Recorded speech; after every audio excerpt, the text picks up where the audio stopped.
This is Hidden Killers Week in Review. A look back at the most prolific stories of the week. Is Hidden Killers with Tony Brueski. Here now, Tony Brueski. What is going on with Rex Heuermann, the man accused of being the Gilgo Beach killer, the Long Island serial killer?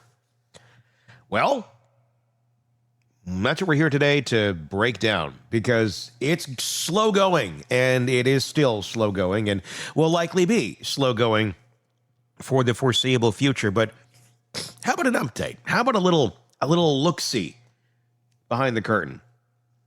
There's something deeply unnerving about silence when it is this heavy. Kind of the silence that hangs over a courtroom that hasn't even yet opened. A case that hasn't gone to trial.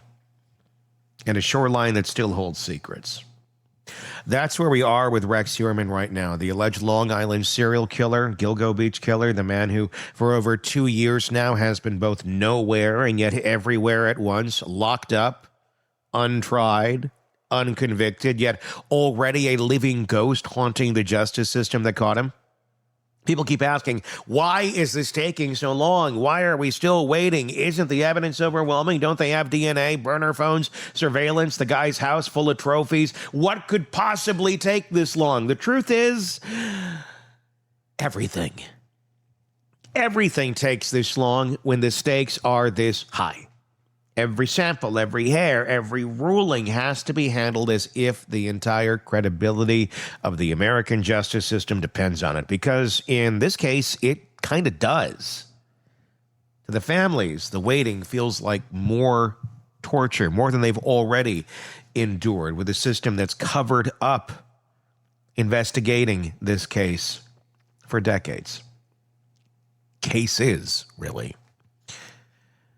They've already waited 15 years for an arrest. Now they wait again while the machine of justice creaks and sputters forward one motion at a time. But underneath that silence, there's a war going on, a war between silence and skepticism, between the state's need to convict and the defense's right to tear apart every inch of that process until there is nothing left but dust. The big turning point came last September. 2 rulings. Both seismic. The first allowed prosecutors to use something new, something almost science fiction. DNA evidence pulled from rootless hair. That's right, no follicle, no traditional DNA source, just a strand. For decades, investigators had boxes of hair evidence that they couldn't use because there wasn't enough genetic material to test. But with new whole genome sequencing technology, they can now extract nuclear DNA, the gold standard, from what was once considered useless. That's how they tied Heuermann to multiple victims. The lab that did the work, Astera Forensics, claims the method is revolutionary. The defense calls it junk science with good marketing, basically. And that's where the real battle started. Not in the court of public opinion, but inside the lab reports. When the judge ruled that this DNA could be admitted, people thought, that's it. The trial's about to start. No. That ruling didn't close a door. It opened every other one, because once a court allows a new forensic technology, every single line of its processing becomes fair game. The defense now wants the raw sequencing data, the software code used to process it, the error margins, the statistical models, the accreditation paperwork. They're demanding to know whether Astera was even licensed by New York State when the analysis happened. They filed for independent experts to run their own tests, and every one of those requests spawned a new round of hearings. So that happened too. And then that's just the science portion of this, layered on top of the fact that this trial isn't for one murder or two, 7 victims spanning nearly 20 years. The prosecution wanted them all tied together, arguing the pattern is the proof, the method, the geography, the timeline, the disposal. The defense wanted them separated because 7 murders in front of one jury. It's not a trial, it's a firing squad. But the judge sided with the state. 1 trial, 7 counts. The decision alone adds months to the prep, because when you merge that many cases, you don't simplify, you multiply. You're going to be arguing 7 deaths in one case, 7 sets of evidence, 7 chains of custody, 7 autopsies, 7 different crime scenes. And all of it has to be cataloged, authenticated, and bulletproof. Because if you get one that's off or not quite right, it may tumble the rest of the house of cards, even if those pieces of the deck are solid. So when people say, why are we waiting? It's because the legal system is still building the floor this trial will stand on, and no one wants to see it collapse halfway through. Let's talk about the DNA in that fight, because it's not going away anytime soon. The technology at the center of the whole genome sequencing from rootless hairs is it's new. It's so new that there isn't a century of case law to back it up. But that's how any sort of new technology is. It has to start somewhere. Just because it's new doesn't mean it's bad. It's the same kind of leap that once introduced fingerprinting. Oh, that's high-tech fingerprints. Trust me, look back in history. You will find that being argued as, well, we can't trust that. No, can we?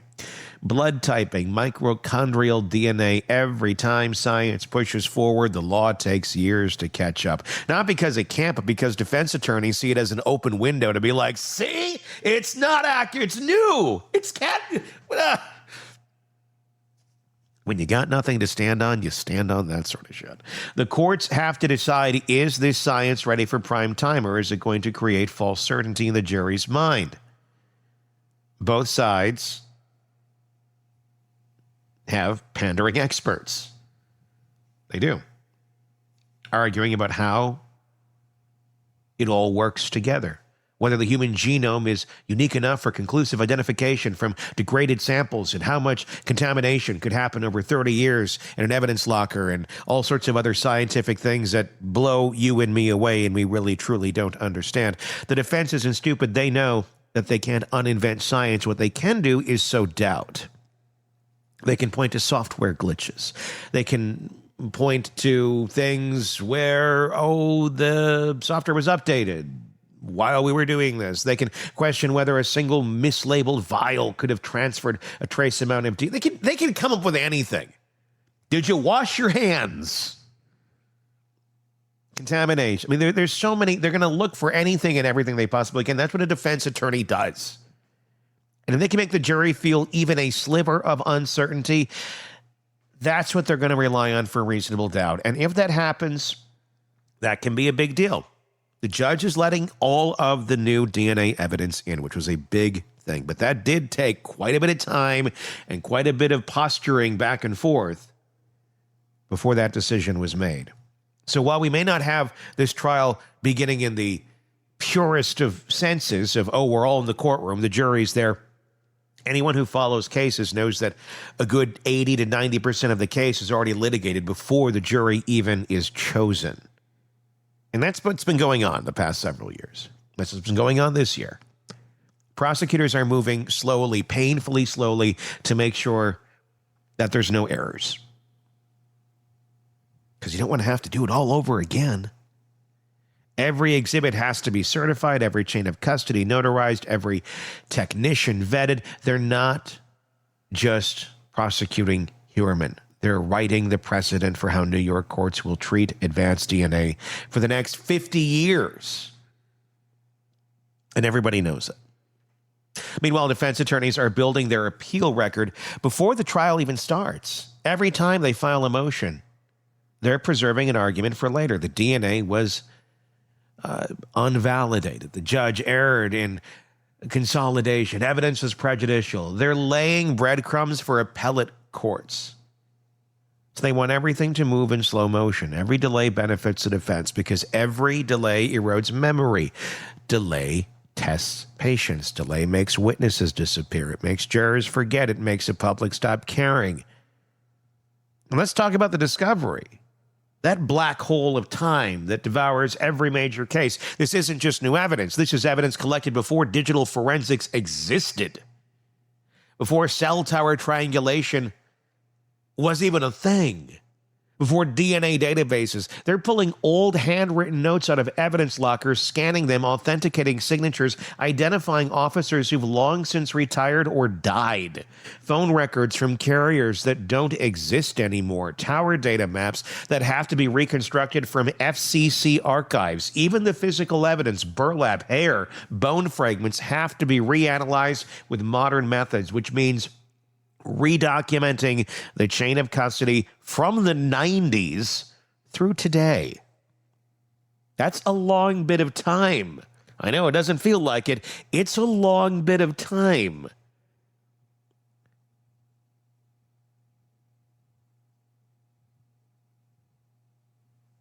That's dozens of pages per item. Multiply that by hundreds of items across 7 victims, and you start to see the scale. Add to that, the Suffolk County DA's office isn't just fighting for a conviction, they're fighting for redemption. For years, that department was dodged by accusations of incompetence and corruption through the original Gilgo investigation. Leads ignored, evidence misplaced, political interference. When Heuermann was arrested, it was their shot at salvation, proof that they could fix the mistakes of the past. That's why this prosecution is cautious. They know if they blow it, it won't just be a lost case. It'll be the end of the public's faith in them. And then there's the money. The county had to unlock over $13 million in frozen funds just to keep the case moving. For lab work, expert witnesses, digital restoration. You don't spend that kind of money without paperwork. Every invoice, every reset, retest, every motion gets routed through administrative approval. The machinery of bureaucracy moves as slowly as justice itself. The irony is brutal. The more carefully they try to ensure justice, the longer it will take. Behind the scenes, you've got the revolving door of specialists, forensic anthropologists, data analysts, DNA statisticians, even behavioral experts reconstructing timelines. None of them are full-time. They come in on contract. Scheduling alone adds months. Some have to testify remotely. Others are prepping for other cases. The DA's office has to juggle expert availability with courtroom calendars and discovery deadlines. So what looks like nothing's happening is actually hundreds of moving parts trying to align. And what about Heuermann himself? He's sitting in pretrial detention, isolated, monitored, but not yet convicted. Forensic psychologists have written about what happens to men like him during this kind of wait. The narcissism tends to turn inward. They control, and that control that they once exercised over the world, it collapses, and they start obsessing over procedural minutes and the minutia of it because it's the only area where they still have influence. They micromanage their defense, obsess over filings, dictate strategy, nitpick discovery. For a man accused of controlling, torturing, and disposing of victims, the ultimate punishment right now is his total lack of control. He's living in a cage made of his own procedural delays. Meanwhile, the families, they're living through a kind of hell that doesn't end. The initial arrest gave them hope. Finally, someone would answer for what happened. Now they sit through endless hearings about chain of custody and software validation, while the faces of their daughters, sisters, and mothers fade into case numbers. They watch the man accused of killing them sit in court with a blank face, while lawyers debate code snippets. It's not justice yet. It's purgatory. And purgatory by design doesn't move quickly. What comes next isn't glamorous. The court will spend months deciding what evidence the jury can hear, what experts can testify, how the jury will be instructed to consider each victim separately. They'll argue over whether jurors should remain anonymous, whether they can be sequestered, whether the trial can even happen in Suffolk County without bias. And then comes voir dire, the painstaking process of selecting a jury that hasn't already made up its mind. That alone could take months. And once they're seated, the trial itself could stretch half a year. Think about that. A trial so massive it'll need a courtroom remodeled just to hold the evidence tables. And after the verdict, appeals. Years of them. Even if Heuermann is convicted on all counts, his lawyers will challenge every piece of forensic evidence, every ruling on consolidation, every expert witness. They'll argue ineffective assistance, improper venue, you name it. That's why prosecutors are so meticulous right now. They're not just trying to win, they're trying to make sure the win survives. This isn't the story of a system asleep. It's a story of a system that's terrified of itself. Terrified of making the same mistake that led serial killers slip through the cracks in the past. Terrified of creating new precedent that could backfire. Terrified of rushing a process that can't afford to break. So it moves 1 inch at a time. Bleeding clock, but saving face. What people forget is that justice and closure are not synonyms. Justice is a process. Closure is a feeling. The first can take decades. The second sometimes never comes. And in the gap between them, that's where the families live. That's where the public waits. That's where monsters like Rex Heuermann allegedly sit, untried, unconvicted, but never truly free again. If you zoom out, this isn't just about the man's crimes. It's about how the American legal system handles evil in the modern age. With science that's evolving faster than law, with public outrage that burns hotter than due process can handle, with victims whose stories get buried under the weight of bureaucracy. The Gilgo Beach murders have always been about time. How long the victims lay undiscovered, how long it took to find a suspect, and how long it will take to prove guilt. Time is a real weapon in this case. It's been weaponized by both sides. So when you ask, why are we still waiting? It's because the case is a minefield. The state is trying to navigate it without stepping on a single procedural explosive. And if they succeed, they'll not only convict a man who terrorized women for decades, they'll also redefine how forensic science enters the courtroom in this country. The beach will always be quiet. The wind will always blow through that stretch of sand where they found those remains. That silence, that's a soundtrack to the waiting. But beneath it, the gears are still turning. Every motion, every argument, every reset is another rotation in a machine that's grinding towards the truth, however slowly. Because there isn't a pause. It's pressure. The kind that either cracks the system or proves it still works. And if it ever finally reaches trial, the noise that breaks that silence, the sound of testimony, evidence, and verdict will echo longer than any scream Rex Heuermann ever silenced. That's why we wait. Not because justice forgot, but because justice can't afford to make another mistake. Your thoughts on this case in the comment section on YouTube. If you're not already there, if you're listening to us on the podcast platforms, thank you. Be sure to hit subscribe and then search Hidden Killers with Tony Brueski and press subscribe there on YouTube or over on podcast platforms or on social media. We're everywhere you want to be. So please hit subscribe and let us know your thoughts. Until next time, my name is Tony Brueski. We'll talk again real soon. Want more on this case and others? Then press subscribe now and don't miss a moment of true crime coverage from Tony Brueski and the Hidden Killers podcast.